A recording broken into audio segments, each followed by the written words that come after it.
639 pieces of wreckage are recovered from the sea.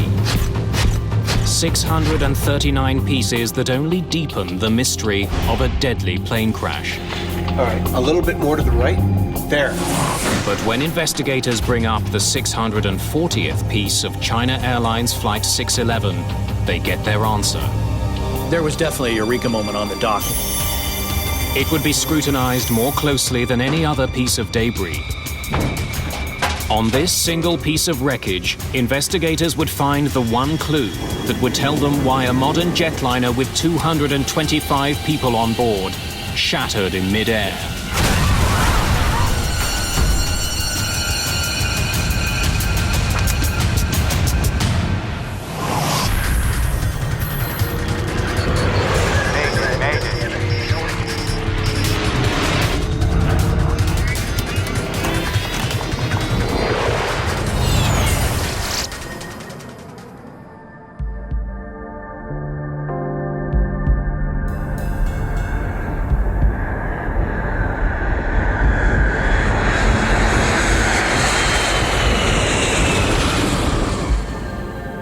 Feet. Speed is low, sir. Watch it.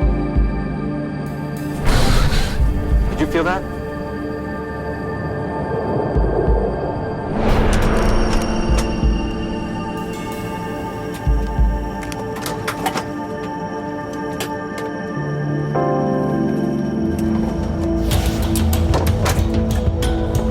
Taipei Control, send and maintain Echo Foxtrot 126.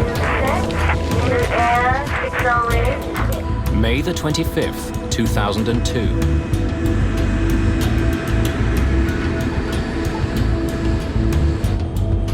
Gears up. A China Airlines 747 lifts off from Taiwan's capital, Taipei. Taipei approach, Dynasty 611, airborne passing 1,600. Dynasty 611, Taipei approach radar, contact climb and maintain flight level 260. 260, Dynasty 611. Autopilot B, engage.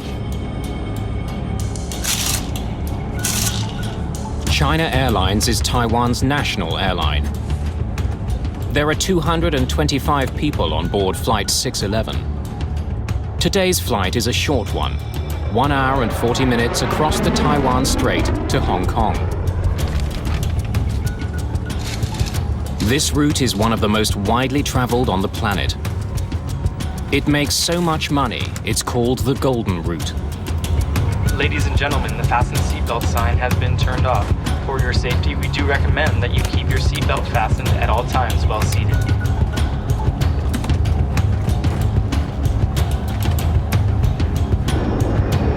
Minutes after taking off, Flight 611 climbs steadily above the Taiwan Strait. The plane's autopilot controls the ascent. And then, 20 minutes after taking off, at an altitude of almost 35,000 feet,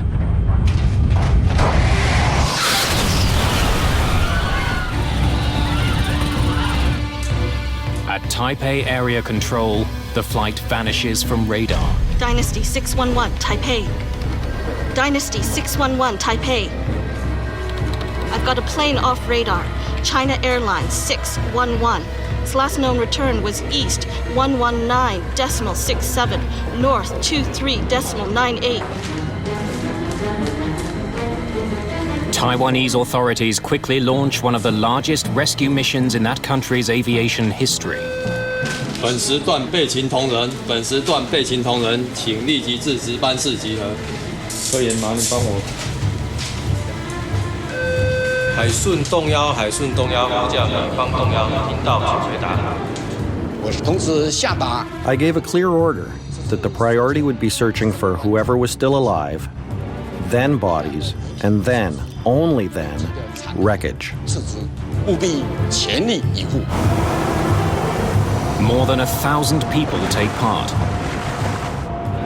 Fishing boats, the Coast Guard, and Taiwan's military race out to sea. Flight 611 was 55 kilometers from the Taiwanese shore, just north of the Penghu Islands, when it disappeared.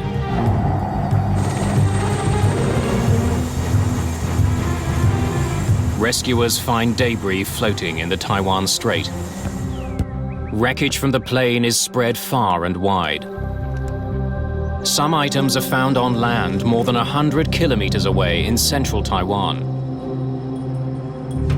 As the rescue effort continues, Taiwan's Aviation Safety Council begins its investigation into the crash of the 22-year-old plane. 747-200, delivered August 2nd, 1979. Kay Young is the managing director of the ASC. He'll be leading the investigation. We're setting up a command post in Penghu Island. Let's go. China Airlines have had very, very poor safety record. As a matter of fact, it was considered one of the worst in the world. Typically, it had like one major accident every 4 years. This particular investigation was by far the most difficult one. And one of the reasons why was it's in the ocean floor. The search for survivors goes on around the clock.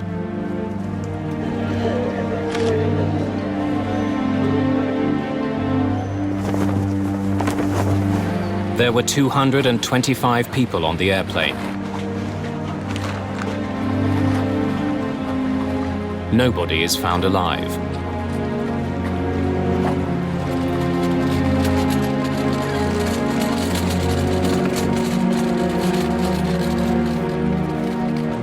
The bodies are taken to the Penghu Islands to be identified and examined.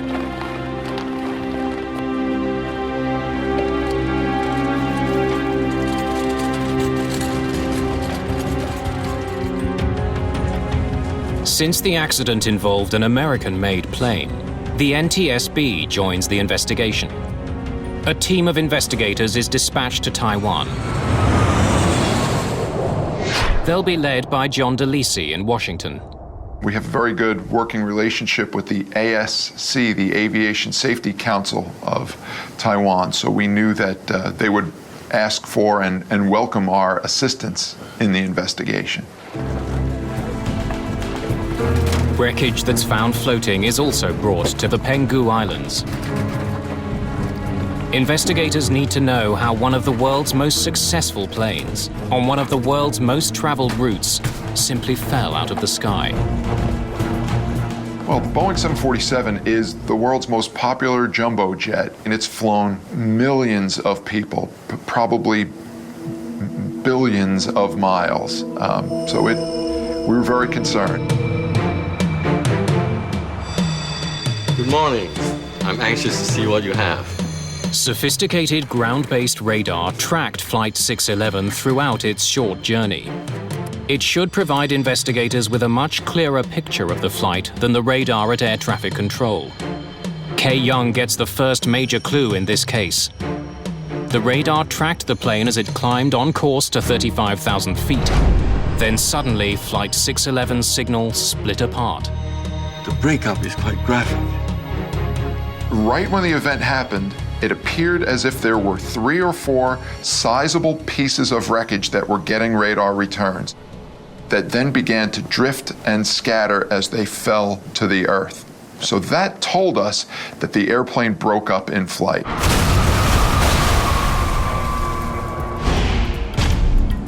Investigators now must turn their attention to finding out what caused that breakup. There's all kind of theories about, what seems to be happening of that particular aircraft. We knew that something massive had happened suddenly, without warning. It doesn't take long for the media to consider a sinister possibility. That Flight 611 was shot down. On the day of the China Airlines crash, China was conducting military exercises in the Taiwan Strait. But officials there insist no missile was launched towards Flight 611. None of the wreckage recovered so far has any of the telltale signs of being hit. And there's no evidence on radar that there was ever a missile heading for Flight 611. Once the evidence began to come in, it very quickly ruled out a missile, much the same way that it ruled out it being a mid-air collision. There were no other objects in the air near the airplane. Few things would cause a plane to break up in mid-air. One of the big ones is a bomb. Medical examiners check the bodies that have been recovered for burn marks and shrapnel. They find none. The plane's metal skin would be torn and curled in a very particular way if there had been a bomb on board. Investigators find no such damage on any of the pieces. But to rule out a bomb, they'll have to find more wreckage. I think that'll be it for floating wreckage. The team from the NTSB arrives in Taiwan. Morning, I'm Clint Crookshanks from the NTSB. Hello. Good to see you, gentlemen. I'm afraid we still don't have much. Clint Crookshanks is a structural engineer who knows the 747 intimately. I didn't have any preconceived notions. This was my first major accident working for the NTSB. We are not getting much from the floating debris. In-flight breakout. That's all we know. Taiwan's Civil Aeronautics Authority doesn't take any chances. They ground all of China Airlines' 747-200 series planes until they can be inspected for mechanical flaws. This puts added pressure on investigators to find out what happened. Thank you for bringing these. To the NTSB, this accident seems to have a lot in common with one of the world's most studied plane crashes. That of TWA Flight 800, 6 years earlier. Like the China Airlines flight, it broke into pieces while still climbing. That plane crashed into the Atlantic shortly after taking off from New York. TWA Flight 800 was the biggest investigation the NTSB has ever done. It lasted about 4 years. The painstaking investigation uncovered a design flaw with the 747. Wiring near one of the plane's fuel tanks could spark and ignite the fuel in the tank. Investigators conclude that's what likely caused the crash. Investigators are struck by similarities between the two flights. Both were 747s. Both disintegrated without warning while still climbing. Both flights took off in very hot weather. The heat may have caused Flight 800 to explode. That plane sat on the tarmac with its air conditioning running. Investigators believe hot air from the air conditioner overheated the plane's fuel. The early evidence is pointing to a repeat of TWA Flight 800. So it looks really very, very similar. So therefore, our immediate focus was essentially the central fuel tank.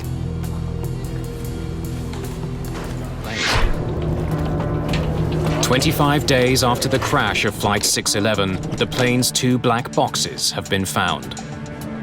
One contains voice recordings of conversations in the cockpit. The other, data from the plane's flight computer. Either could hold the clues that will reveal what happened during the final minutes of the flight.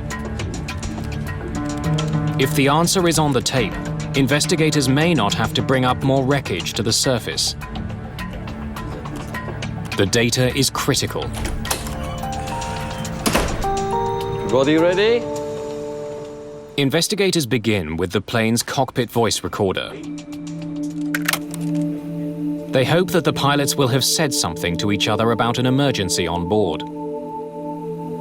Welcome aboard, China Airlines. The recording begins about 10 minutes before the plane took off. 20. Preparations for the flight sound normal. Okay, after start checklist. After start, anti-ice. The crew checks all their systems and runs through standard checklists. Off. Off. It was very, very experienced crew. Both the captain and the first officers were quite seasoned. Dynasty 611, runway 06, wind 050 at 9 are cleared for takeoff. Clear for takeoff, Dynasty 611. Takeoff.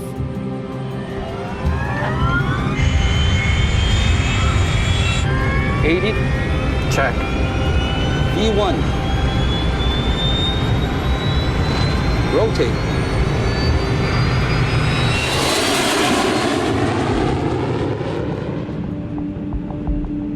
Flap 5. 1 green. Okay, flap up. Investigators listen to more than conversations. They also want to hear if the plane itself was making any unusual sounds. Noises on the cockpit voice recorder can either be audible spoken words that are recorded by a microphone, or they can be structural discrepancies that are picked up by the microphone. Taipei Control, send If anything, though, this cockpit is unusually quiet. unit air 608, reduce speed 210 knots. The captain seems relaxed. 200 knots, roger. Unit airway 608. The microphones pick up the sound of controllers talking to other planes. And Asia 536, fly heading 050. Heading 050. In the moments before the disaster, nothing seems wrong. There are no unusual sounds. Now descend and maintain 250. The final words spoken in the cockpit are from Captain Yi Cheng-fung. 2,000. He calls out the distance to their cruising altitude. That's followed by the sound of a chime, alerting the crew that they are nearing 35,000 feet. And then the cockpit microphone picks up the sound of the plane breaking apart. Half a second later, the recording stops. The cockpit voice recorder indicated that the conversation of the cockpit crew were totally normal, and all of a sudden just dying. The recorders told us that something happened, but it wasn't enough to tell us exactly what it was yet. Many things had been ruled out by then, but we didn't have the golden nugget. We didn't have the real piece of evidence that told us what initiated the breakup of this 747. After the disappointment of the voice recorder, studying the wreckage becomes the only option for investigators. They focus their efforts on items that can either prove or disprove the link to TWA Flight 800. So we play a lot of focus on the wreckage observation, examination of the central fuel tank. On July the 12th, 48 days after the crash. Okay, whoa. A little to the left, please. Success. All right. That's definitely the central fuel tank. Okay, let's mark that. Let's bring that up.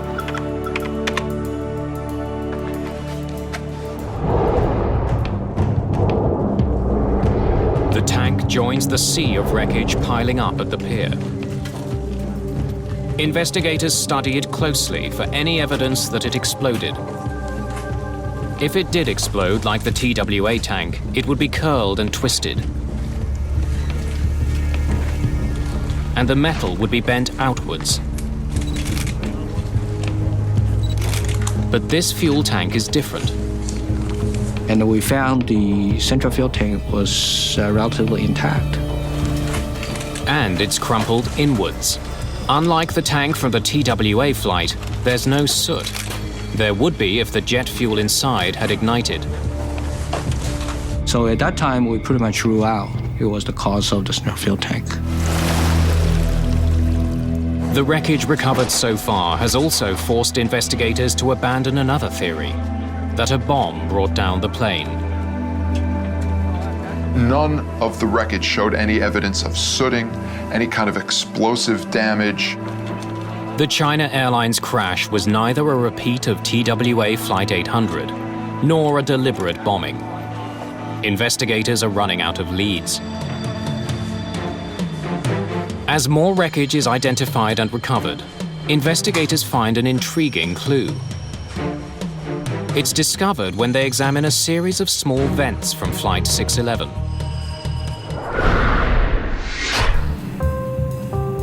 All commercial jetliners have dozens of these vents near the floor.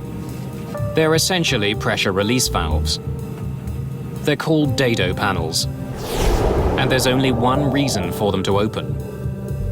If the cargo area underneath the passengers were to suddenly decompress, the pressurized air above would exert so much force on the floor that it could collapse and damage vital flight controls.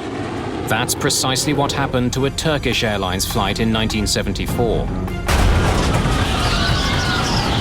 The pilots couldn't control their plane after their cargo door blew out.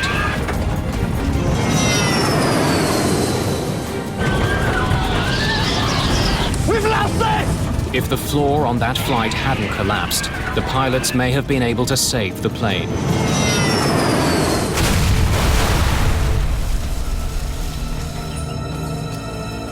After that accident, the NTSB recommended that manufacturers install many more relief vents between a passenger plane's upper and lower levels. If there is decompression in the cargo area, the dado panels open automatically and release the pressure on the floor.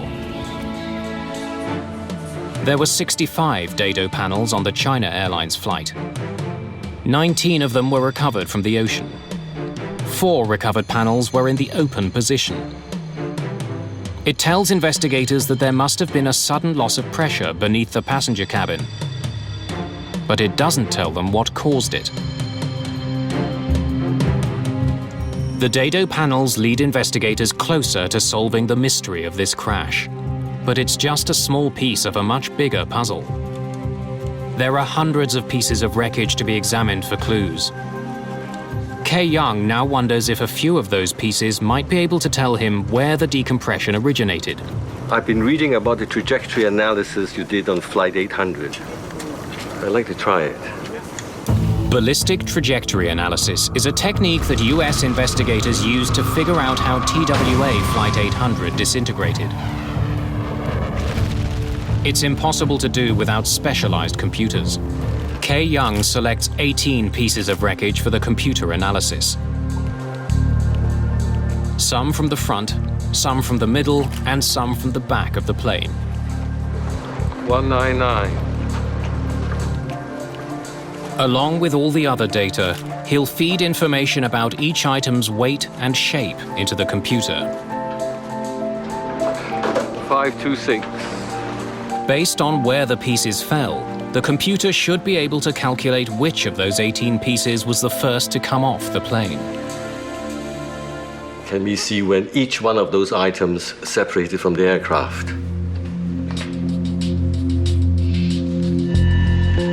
All of the data paints a telling picture of what happened at 35,000 feet.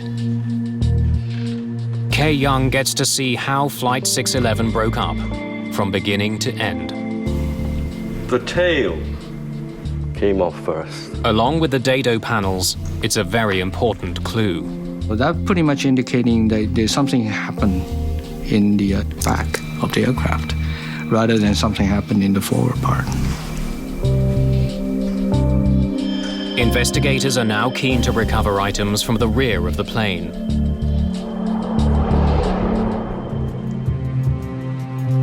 Hundreds of pieces of wreckage are piling up at the pier on the Penghu Islands. The NTSB sends metallurgist Frank Zakar to Taiwan to examine the wreckage. I was walking along the yard where the wreckage was placed, and at that time I walked up to item 640 and noticed that there were some peculiar areas of interest that I wanted to look at a little bit further. With this battered piece of metal, investigators have struck gold.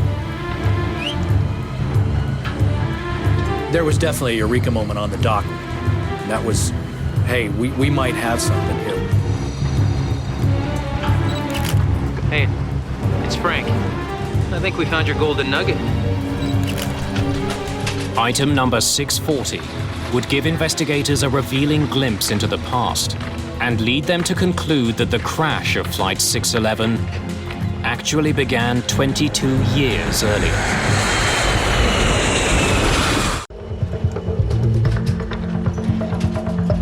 Let's get as many pictures as we can.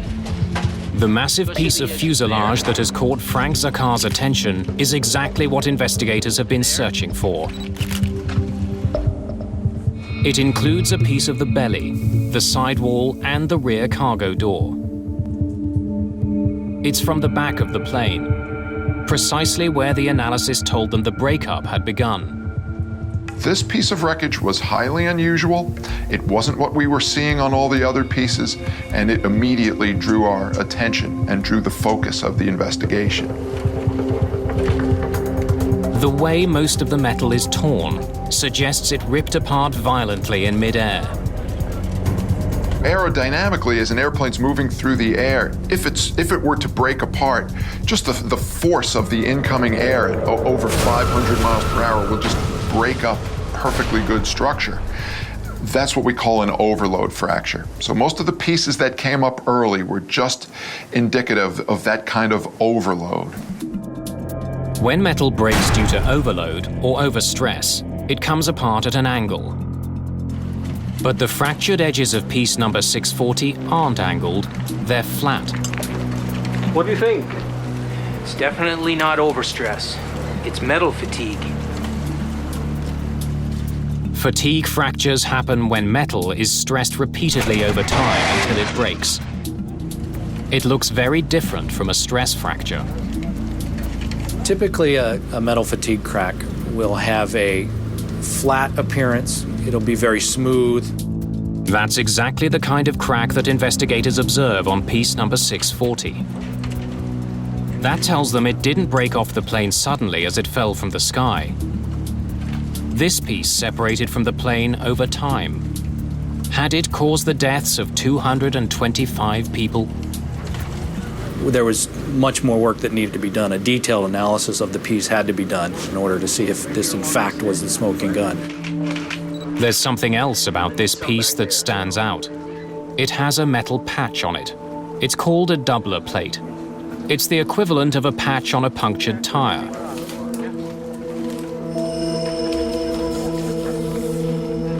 It's not unusual to find numerous doubler plates on older planes like this one.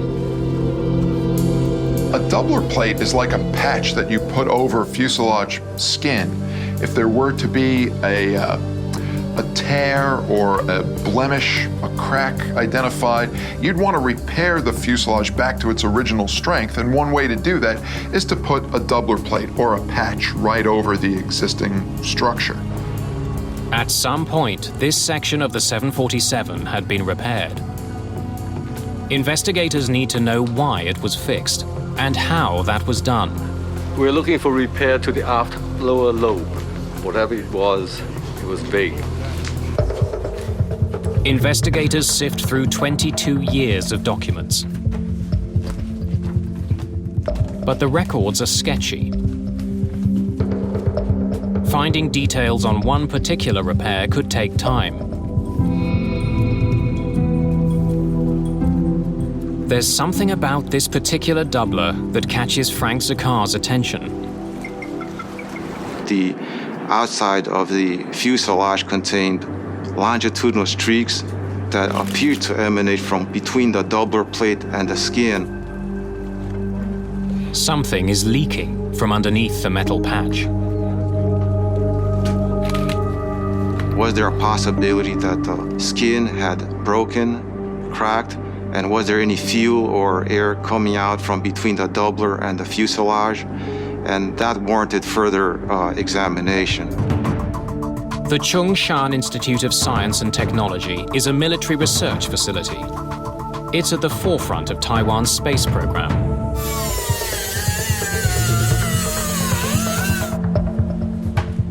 This is where investigators take a section of piece number 640 for a closer examination.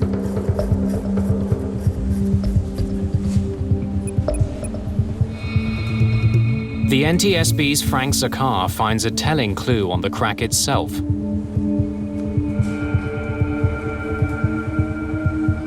When I looked at the fracture surface, I found that this one specific area was covered with aluminum oxide, pretty much similar to rust on a car. Years of exposure to oxygen changes the color of metal.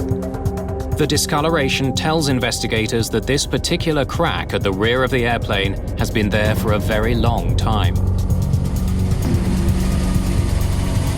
Then, when the doubler is finally removed, investigators get a look at the aluminium skin underneath. They're intrigued by what they see. When we disassembled the doubler plate from the skin, we noticed that there were some fairly long gouge marks. This is beyond the kind of damage a doubler is meant to patch. That was an aha moment that we might have something here. The search of the plane's documents also pays off. The records contain a very short reference to a mishap 22 years earlier, when this plane was only 6 months old. Speed is low, sir. Watch it. Its tail scraped the runway while landing. Did you feel that? It happens when a plane lands or takes off at too steep an angle. It's called a tail strike. Dynasty 009, Hong Kong Tower. We observed smoke and sparks from your tail on landing. Roger, Hong Kong Tower. We'll have that looked at. Tail strike, sir. I better log that. It is a relatively common occurrence. It's not a good thing. Some airplanes even have what's called a bumper in that portion of the aft fuselage, so that if the tail ever does get too close to the ground, instead of sacrificing skin from the fuselage, you might have the sacrificial bumper that will take that wear. Tail strike damage is routinely repaired. Investigators want to know how China Airlines went about fixing the plane. They can only find a brief mention of the repairs that were done in the plane's logbook. That's all there is? That's all we could find. There's not a lot of detail in China Airlines records. China Airlines indicating they could not find any of those documents. And when we start looking for it, we could not find any. And they said they probably got lost. The documents that do exist show that the day after the tail strike, China Airlines did a temporary repair. Workers attached a large aluminium plate over the damaged area. What do we know about the permanent repair? It doesn't get much better. A more permanent repair was to be carried out within 4 months. This is what we got. The maintenance records indicated that the permanent repair was done in accordance with Boeing recommendations in their structural repair manual. Evidence that we uncovered indicate that the repair was not done per the Boeing repair manual. According to the manual, many of the scratches on the plane were too deep to be repaired. The entire damaged section should have been cut out and replaced. You have to follow certain procedures, and the Boeing structural repair manual indicating very clearly what you should do, step by step. 22 years later, investigators can tell that for some reason the damaged piece was not replaced. The scratches from the tail strike are still there. China Airlines engineers tell investigators that the scratched area was too large to cut out, so they sanded the scratches down instead. The scratches weren't sanded down or cut out. They're still there. Maintenance workers then made one final mistake. They put the doubler plate right over the scratched material. The doubler plate that they put on was not 30% larger than the affected area. In fact, it was barely, maybe not even in certain locations, larger than the area that was scratched. Even though the repair wasn't done according to Boeing's instructions, the way it was logged made it seem like it was. So for 22 years, anyone reading that entry would assume the damaged area had been cut out as it should have been. Pieces were really starting to fall into place now. Once we saw this piece of structure that had the fatigue cracks in it, and we realized that it came from a structural repair that was not done properly, that was left to fly for 20 years. Airborne passing 1,600. Things began to make sense. By covering an improper repair with a doubler and then documenting the repair as meeting Boeing standards, the workers made their mistake impossible to detect. What was so insidious about this improper repair was that the doubler plate hid all of the damage. So if you weren't there watching them do this repair improperly, you wouldn't know that it was done improperly. You would have assumed that the structure underneath had been cut out the way it was supposed to. And every time the plane took off over the next 20 years, the concealed problem got worse and worse. The air inside a commercial airplane is pressurized.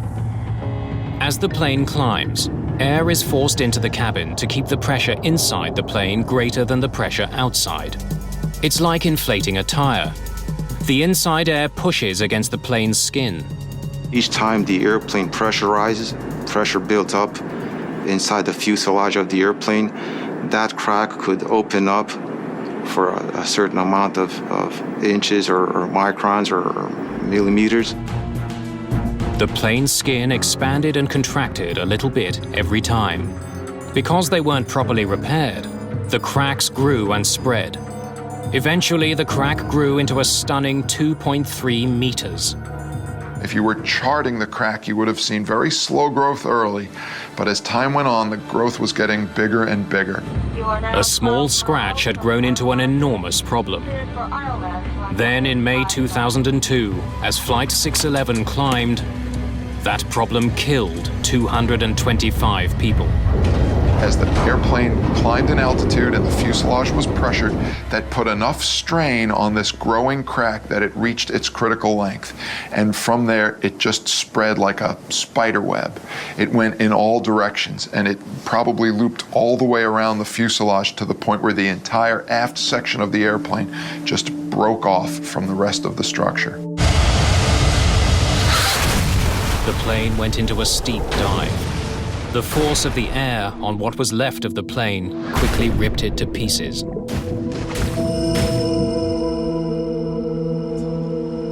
Investigators know that an unseen crack caused Flight 611 to break apart.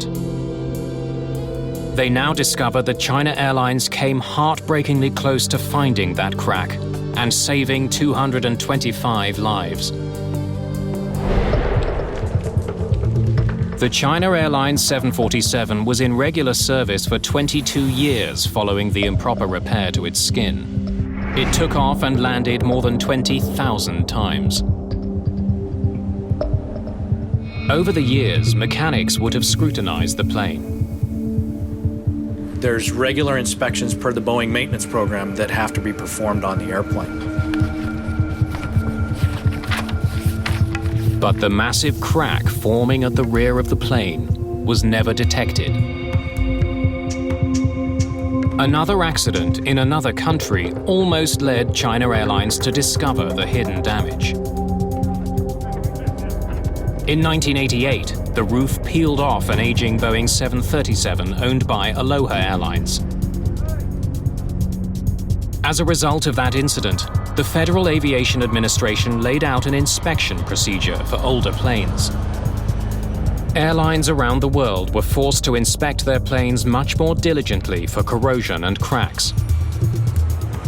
The regulation called for airlines to re-evaluate all existing repairs to a plane's structure. Indications on this airplane were that if they had looked at the maintenance records and compared it to the repair, they would have had to remove the repair and redo it. China Airlines took the first steps of the new procedure in 2001, a year before the accident. The airline identified and photographed 31 different doublers on the 747, including the one over the catastrophic crack. Those pictures show investigators that China Airlines overlooked a vital clue that could have warned them of the looming danger. We examined the photographs that China Airlines took of the repair and noticed that there was some issues that may have warranted further investigation. Investigators see a dark brown stain on the outside of the plane. It's the same mysterious staining that led Frank Zakar to suspect there was a hole behind the doubler when he first saw it on the pier. So why hadn't this stain raised alarms before the crash? For years, passengers on China Airlines' doomed 747 were allowed to smoke. They filled the pressurized air with nicotine. The smoke was being forced out through the crack at the rear of the plane. Over time, that smoke left a nicotine stain on the outside of the plane. It was very vivid. Any experienced maintenance engineer be able to spot it right immediately. Smoking hadn't been allowed on China Airlines for 7 years before the crash. It tells investigators that the crack in the plane had been there for at least that long. But instead of investigating the source of the staining, we need to conduct the new inspection when we do our next major check. China Airlines scheduled the second part of the FAA's procedure, a detailed inspection of the repaired areas. And that would be the 7C check, currently scheduled for November the 2nd, 2002. But the 747 never made it to November 2nd, 2002. It came apart over the Taiwan Strait 5 months before the inspection that would have undoubtedly uncovered its hidden flaw. Investigators want to prevent a similar accident from ever happening again. They recommend that aviation agencies around the world immediately inspect repairs for any possible hidden damage. We were no longer going to accept just a quick write-up that the repair was done properly. If the repair didn't have all the necessary documentation to allow us to know it was done properly, we were requiring operators to take doubler plates off and do a visual inspection of the structure underneath. The National Transportation Safety Board issues its own recommendations. The board asks that maintenance personnel be warned of the consequences of hiding the kind of damage that could lead to the structural failure of an airplane.